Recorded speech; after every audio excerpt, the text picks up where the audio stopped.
SC ST బీసీకి ఎట్లా reservation ఉందో ఓసీకి కూడా అట్లనే రిజర్వేషన్ ఆ పర్సంటేజ్ ప్రకారం ఇచ్చేసి జనరల్ సీట్లో అందరూ పోటీ చేయొచ్చు. ఏముంది, ఇక గొడవే లేదు కదా.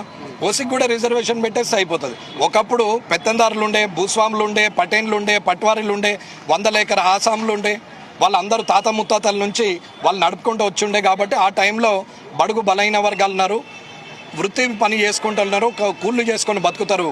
ఇటువంటి వాళ్లకు రిజర్వేషన్స్ ఉంటే రేపొద్దున రాజకీయ వ్యాపార రంగంలో అన్నిట్లో కూడా వాళ్ళు పైకి వస్తారు. ఉద్యోగ రంగంలో కూడా ఉద్యోగాలు వస్తాయి, చదువుకుంటే చదువుకుంటారు. రిజర్వేషన్ వల్ల చదువులు వస్తాయని చెప్పి ఎస్సీ ఎస్టీ బీసీలకు అప్పుడు రిజర్వేషన్ పెట్టారు. వస్తున్నటువంటి ఈ 70 సంవత్సరాల్లో మారిన మార్పుల వల్ల పెత్తందరి వ్యవస్థ పోయింది, భూస్వాములు పోయారు, అందరు పోయారు.